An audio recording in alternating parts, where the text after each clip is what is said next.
नमस्कार, जय हिंद, जय सावरकर. माझं नाव सिद्धांत देशपांडे, वय वर्ष 21, राहणार पुणे. आज मी सावरकर या वक्तृत्व स्पर्धेच्या निमित्ताने सावरकरांच्या विचारांमधील हिंदू या विषयावर आपल्याशी बोलणार आहे. कुठल्याही शब्दाच्या अर्थाचा विस्तार करण्यापूर्वी त्या विस्तारामागे जी व्यक्ती आहे त्याच्या मागची भूमिका आणि हेतू जाणून घेणं अत्यंत गरजेचं आहे. इसवी सन 1906 ते 1909च्या दरम्यान सावरकरांनी लंडन या ठिकाणी राष्ट्रोद्धारकांची एक राष्ट्रीयताची गर्जना म्हणून हिंदुत्व या व्यापक परिभाषेला जगासमोर प्रस्तुत केलं. याच कारणासाठी सावरकरांना राज्यक्रांतीच्या आरोपाखाली अटक व्हावं लागलं. ती अंदमानाची काळकोठडी, ती काळे पाण्याची शिक्षा आणि ती असंख्य क्रौर्य, अमानुष सहनशक्ती सहन करून सावरकरांनी हिंदुत्वाची परिभाषा त्याच कारागृहात रचली आणि जगासमोर प्रस्तुत केली. शेकडो वर्षांपूर्वी ज्या सिंधू नदीच्या प्रवाहातून चैतन्य शक्ती वर्तुळाकार मंडळे घेत घेत वाहत गेली, तीच हिंदूची चैतन्य शक्ती. वैदिक काळात असंख्य शौर्य प्रदान करून ब्रह्मसत्यम जगन मिथ्यम जीव ब्रह्मैव नापरहा ही ब्रह्माची मूळ उकरून काढणारी जी शौर्य शक्ती, विचार शक्ती जी भरारी आहे, तीच हिंदूंची शक्ती. या सगळ्यांनी हे एकतर स्पष्ट झालं होतं की या सिंधू नदीच्या तटावर एक महान संतांचं कार्य, एक महान सनातनी संस्कृतीचा पाया घडणार होता आणि हे कार्य अगदी मिरज देशापासून ते मेक्सिकोच्या परकीय प्रांतांपासून स्पष्ट झालं होतं की ही सिंधूंची भूमी, हे सिंधुस्थान एक संतांची आणि देवांची वस्ती होऊन बसली आहे. पण काय कारण होतं ज्या कारणाने या असंख्य महापुरुषांनी, या हिंदू एका शब्दावर आपले प्राणाचे त्याग दिला? छत्रपती शिवाजी महाराज, गुरु तेज बहादूर, महाराणा प्रताप या सगळ्यांनी हिंदवी स्वराज्यासाठी लढत दिली आणि पूर्णपणे आपलं आयुष्य समर्पण केलं. निंबार्काचार्य, शंकराचार्य, वल्लभाचार्य, माधवाचार्य या सगळ्यांच्या वैविध्यपूर्ण इतक्या दर्शनांची एकत्रित कुठेतरी मांडणी होत असेल तर ती या हिंदू शब्दाच्या छत्रछायाखाली होती. असं काय कारण आहे?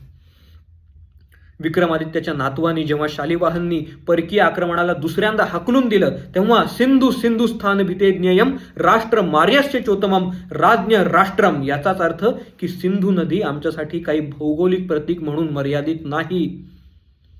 सिंधू नदीचं स्थान म्हणजे आमच्या मनात एका रक्ताने बंधन केलेले जे सगळे व्यक्ती आहेत, एका ध्येयाने. ते फक्त काही एखादा जमिनीचा तुकडा नव्हे.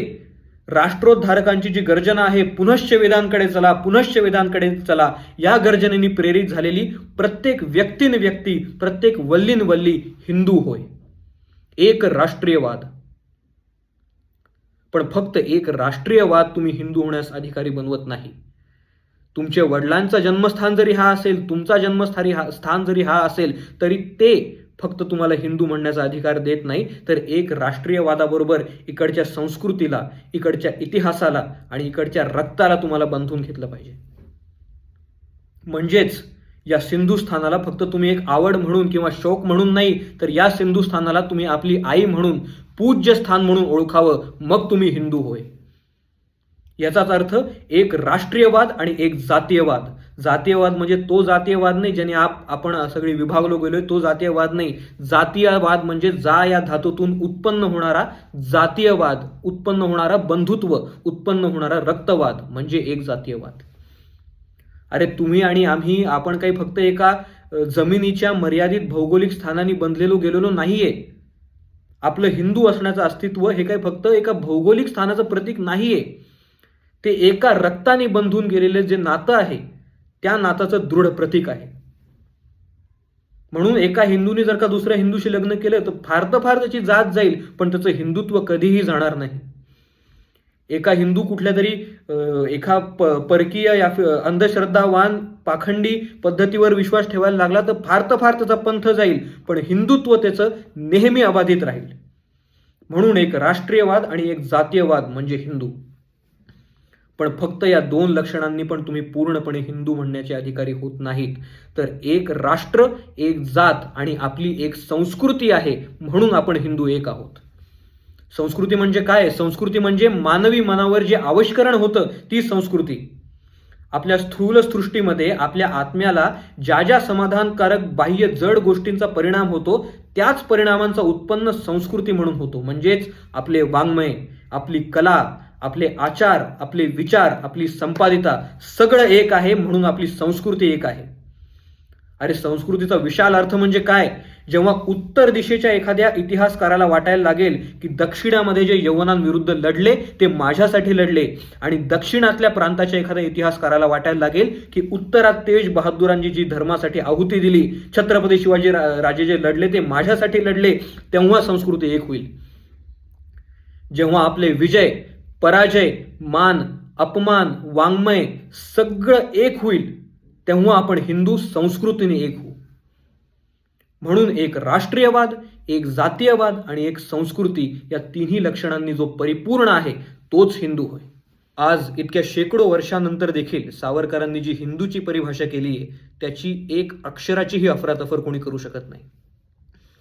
लोक म्हणतात नावामध्ये काय आहे, हा हिंदू तर हा मुसलमान, हा शीख तर हा ईसाई. अरे नावामध्ये काय आहे? नावामध्ये त्याच्या संस्कृतीच्या इतिहासाची आत्मा दडलेली असते.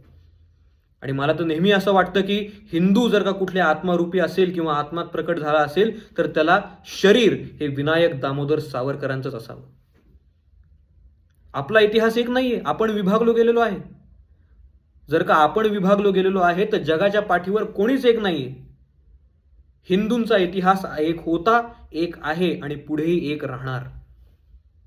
शेवटी मी इतकंच म्हणेन की हीच हिंदूची परिभाषा आणि सनातन परिभाषा आपण शेवटच्या सनातन अंतिम मानवापर्यंत पोहोचवण्याचा दृढ निश्चय करू आणि अशीच सावरकरांना आपण आदरांजली देऊया.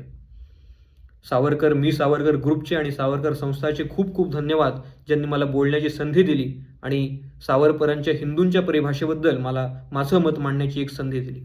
जय सावरकर, जय हिंद, जय सनातन.